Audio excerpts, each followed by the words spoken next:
year has been a crazy busy year, including finishing lots of sketchbooks.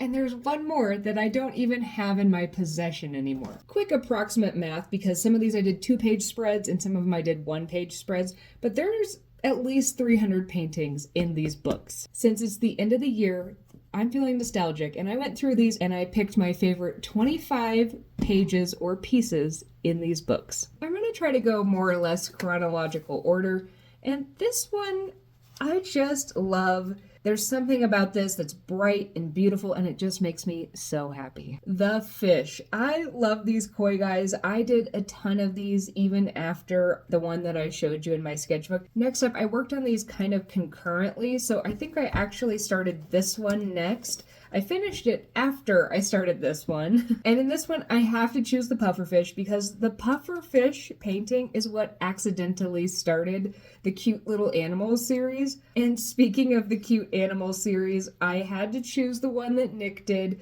because making that video with him was so much fun. Also, in case you're not in on the joke, for April Fool's Day this year, Nick dressed up like me and just did a whole tutorial. So I finished this one in April, but apparently I started this one before I finished that one, so there's a little overlap in the timeline here. Something about these simple flower fields, this just makes me so happy, and I really want to go here. The garden path is another one of my favorite exercises we've done because it combines kind of this very simple concept with just creative, fun colors. Next up is the sketchbook I finished completely while I was at that art retreat in Spain. I painted this the morning that I woke up so early because my body was just not accustomed to the time change. This sunrise was just so beautiful and soft. I also specifically really like this page where I got really obsessed with the roof tiles. The colors I chose on here and that background color, this one makes my heart happy. I love this. There was this super twisted tree. I just let myself kind of be loose and free, and I used white pen and also colored pencil and some other things in here. Now, while we were in Spain, it was my birthday, and Andrea got me a really fancy sketchbook with Arches paper in it. And when I got home, we were all sick, and I was stuck in quarantine in my house,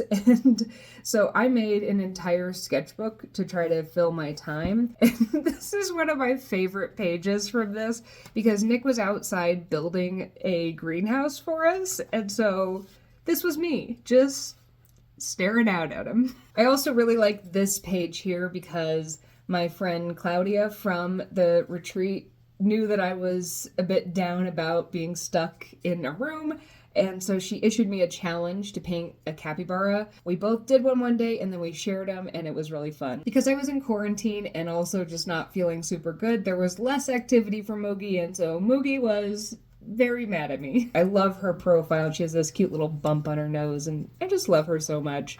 Then in the first big sketchbook I went through, these dragon fruits. I love how bright this paint is and just kind of how simple the design is. I also did a lot of experimenting in this book. Not a single one of these things is my favorite thing I've painted. I love this page that's just full of florals and it's just really playful and experimentative. Then I like this spread because we did these ones on live and it was really fun to paint together with everybody. And I also like this one in opposition to this other exercise that we did because this one is much more soft and flowy, and I think it's a fun contrast. Another one of the pages that I really like in here is another one where I was just experimenting with things. And there's something about the exploration that's kind of just captured on the page is something near and dear to my heart. Now, I don't actually have the next sketchbook with me because I did send this to my friend Liz. It was all about her wedding in Iceland. The first is the one it's all in the details where I took kind of these different pieces from her wedding day and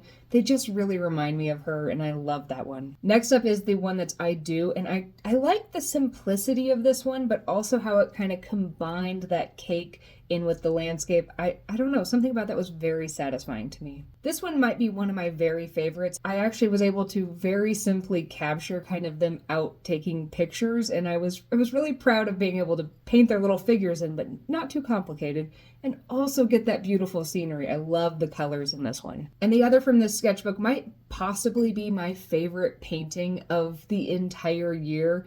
And this is the Light Up the Night, where I got them in front of the bonfire. Then I did finish another one of my big sketchbooks, and this one there's something about these two pages that I love together. I just love that there's some chaos, but it's also kind of ordered. And the contrast between those two colors is really satisfying. Then one day I was playing with fruit. I love fruit. You don't see it in a lot of these books, but I have painted fruit a lot before because it's one of my favorite things to paint. Stay tuned. I am going to be doing a full-length video on how to paint the one with the pomegranates sibling. And then last but certainly not least, this is a sketchbook I took with me to Iceland to do for my own personal use. And I barely painted much of it because I was so focused on doing the other one, but I have been able to kind of reflect and do a whole bunch of things since then. This page here is so silly, but it's one of my favorites because I feel like it really encompasses how I felt when I was there. This painting was done of this waterfall that we basically got to stand in, and I really like how this one turned out. One of the things that I really want to get better at in art is using more contrast, but I feel like it really does a good job of using contrast to help draw the eye to what you want it to see. And then my final favorite painting of the year is this one. This is another one of those landscapes that we saw in the northern part of Iceland that was just so stunning, and I really liked. I used masking fluid to mask off the water here. 2024 was a pretty good year, and I cannot wait to see what I create and what memories get contained in the books for 2025.